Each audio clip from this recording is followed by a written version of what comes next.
Hello hi friends, welcome to my channel all Telugu updates. మీకోసం Telugu YouTube channel. అందరికీ నమస్కారం అండి. ఈరోజు వీడియోలో మన ఆంధ్రప్రదేశ్ రాష్ట్ర వ్యాప్తంగా ఉన్నటువంటి రేషన్ కార్డుదారులందరికీ కూడా భారీ శుభవార్త అయితే మనకు రావడం జరిగింది.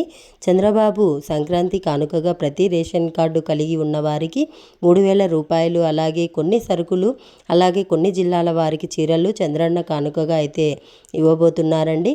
అంటే ఇవి ఎప్పటి నుంచి ఇస్తారు, ఎలా ఇస్తారు, అలాగే ఎక్కడికి వెళ్ళి తీసుకోవాలి అనే వివరాలన్నీ ఈ వీడియోలో క్లారిటీగా తెలియజేయడం జరుగుతుంది. మీరు మన ఛానల్ను కొత్తగా వచ్చినట్లయితే వెంటనే సబ్స్క్రైబ్ చేసుకోండి. అలాగే వీడియో నచ్చితే లైక్ చేయండి. మీ ఫ్రెండ్స్ అండ్ ఫ్యామిలీ మెంబర్కు కూడా షేర్ చేయండి, వాళ్ళకు కూడా యూజ్ అవుతుంది. వీడియో చాలా ఇంపార్టెంట్ వీడియో అండి. దీని గురించి మనకు నోటిఫికేషన్ కూడా ఈరోజు రావడం అయితే మనకు జరిగింది. సో వీడియోను ఎక్కడా కూడా స్కిప్ చేయకుండా చివరి వరకు చూడండి. అలాగే వీడియో కింద హైప్ అని ఉంటుంది, అది కూడా హైప్ చేసి పాయింట్స్ అనేది ఇవ్వండి. ఇక లేట్ చేయకుండా మనం వివరాల్లోకి వెళ్ళినట్లయితే, ఏపీలో పేదల కోసం చంద్రబాబు ప్రభుత్వం మరొక కీలక నిర్ణయం అయితే తీసుకుందండి. గతంలో టీడీపీ హయాంలో సంక్రాంతి, క్రిస్మస్, రంజాన్ పండుగలకు రేషన్ కార్డుదారులందరికీ కూడా మళ్ళీ చంద్రన్న అయితే కానుకలైతే అందించేందుకు టీడీపీ కూటమి ప్రభుత్వం అయితే సిద్ధమవుతుందండి. మనం ఇక లేట్ చేయకుండా వీడియోలోకైతే వెళ్ళిపోదాం. మన ఆంధ్రప్రదేశ్ రాష్ట్ర వ్యాప్తంగా పేదలకు ప్రభుత్వం భారీ శుభవార్త అయితే చెప్పింది. గత టీడీపీ హయాంలో పథకాన్ని తిరిగి ప్రారంభించాలని నిర్ణయం తీసుకుంది.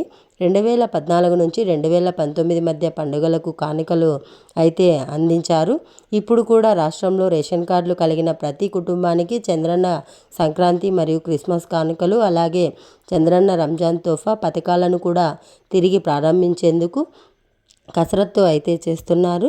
సంక్రాంతి, రంజాన్, క్రిస్మస్ తోఫాలను రేషన్ కార్డుదారులందరికీ కూడా ఉచితంగా చంద్రన్న అయితే కానుకలు అయితే అందిస్తున్నారు.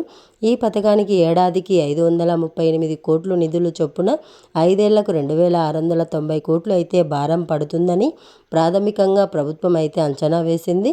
చంద్రన్న సంక్రాంతి కానుక కింద ప్రతి కిట్లో కూడా కిలో గోధుమ పిండి, అరకిలో శనగపప్పు, అలాగే అరకిలో బెల్లం, అరకిలో కందిపప్పు, 1 లీటర్ పామాయిల్, 100 మిల్లీగ్రాముల నెయ్యి కార్డుదారులకైతే అందిస్తున్నారు కిట్ రూపంలో. అలాగే క్రిస్మస్ కానుక కింద వీటిపై కూడా అందజేస్తున్నారు.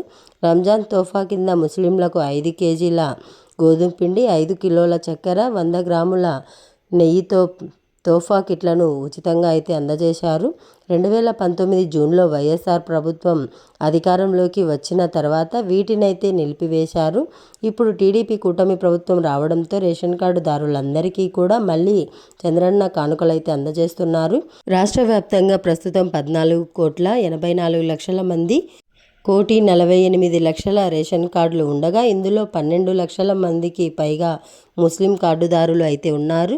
అలాగే ప్రతి నెల కూడా రెగ్యులర్ కోటా కింద రేషన్ కార్డుదారులందరికీ కూడా ఉచిత బియ్యంతో పాటు చక్కెర, గోధుమ పిండి, జొన్నలు, సజ్జలు, కందిపప్పు వంటి తృణధాన్యాలను కూడా అందజేసేందుకు చర్యలు తీసుకోవాలని అధికారులను అయితే ముఖ్యమంత్రి అయితే ఆదేశించారు.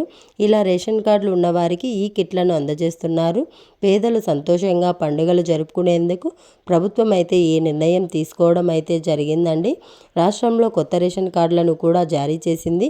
రాష్ట్రంలో అర్హులైన పేదలందరికీ కూడా కొత్త రేషన్ కార్డు మంజూరుతో పాటుగా ఇప్పటికే ఉన్న పాత రేషన్ కార్డు స్థానంలో కొత్త రేషన్ కార్డులు ఇచ్చేందుకు కసరత్తు కూడా చేసింది ప్రభుత్వం. ప్రతి నెల కూడా బియ్యంతో పాటు సబ్సిడీ ధరలపై పంచదార, కందిపప్పు, ఇతర నిత్యావసర సరుకులు పంపిణీ అయితే చేయనున్నారు. రాష్ట్రంలో ప్రస్తుతం ఉన్న 1,48,00,000 రేషన్ కార్డులు ఉంటే, కేంద్రంలో వీటిని 90 లక్షల రేషన్ కార్డులకు మాత్రమే బీపీఎల్ కింద ఉన్నట్లు అయితే గుర్తించింది. వాటికి మాత్రమే ఆహార భద్రత చట్టం కింద రాయితీ ఇస్తుండగా, మిగిలిన 58 లక్షలకు పైగా కార్డులపై సబ్సిడీల ఖర్చునైతే రాష్ట్ర ప్రభుత్వమే భరించాల్సి వస్తుంది. రాష్ట్రంలోని మొత్తం రేషన్ కార్డులను ఆహార భద్రతా చట్టం పరిధిలోకి తీసుకోవాలని ప్రభుత్వం కేంద్రాన్ని అయితే కోరింది. కొత్తగా పెళ్ళైన దంపతులకు, అన్ని అర్హులైన అన్ని కుటుంబాలకు కొత్త కార్డులను అయితే మంజూరు చేయనుంది ప్రభుత్వం. మరోవైపు జాతీయ ఆహార భద్రతా చట్టం కింద కేంద్రం గుర్తించిన 90 లక్షల కార్డులలో 36,420 కుటుంబాల అయితే 6 నెలలకు పైగా రేషన్ సరుకులు తీసుకోవడం లేదని గుర్తించారు. ఆ కార్డులన్నిటినీ తొలగిస్తే వాటి స్థానంలో ప్రస్తుతానికి ఏటా 90 కోట్ల వరకు అయితే ఆదా అవుతుందని పౌర సరఫరాల శాఖ అధికారులు అయితే ప్రభుత్వానికి ప్రతిపాదించారు.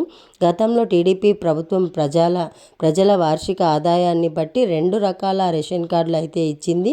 బీపీఎల్ పరిధిలోకి వచ్చే పేదలకు తెల్ల రేషన్ కార్డు, అదే ఏపీఎల్ కిందకు వచ్చే మధ్యతరగతి వారికి గులాబీ కార్డు అయితే ఇచ్చింది ప్రభుత్వం. తెల్ల కార్డుదారులకు ఇచ్చే రేషన్ సరుకులపై సబ్సిడీని ప్రభుత్వం భరించగా, గులాబీ కార్డు ఉన్నవారికి పైన క్లారిటీ బియ్యం, కందిపప్పు, చక్కెర, గోధుమలు వంటి సరుకులనైతే మార్కెట్ ధర కంటే తక్కువ ధరకైతే అందిస్తున్నారు.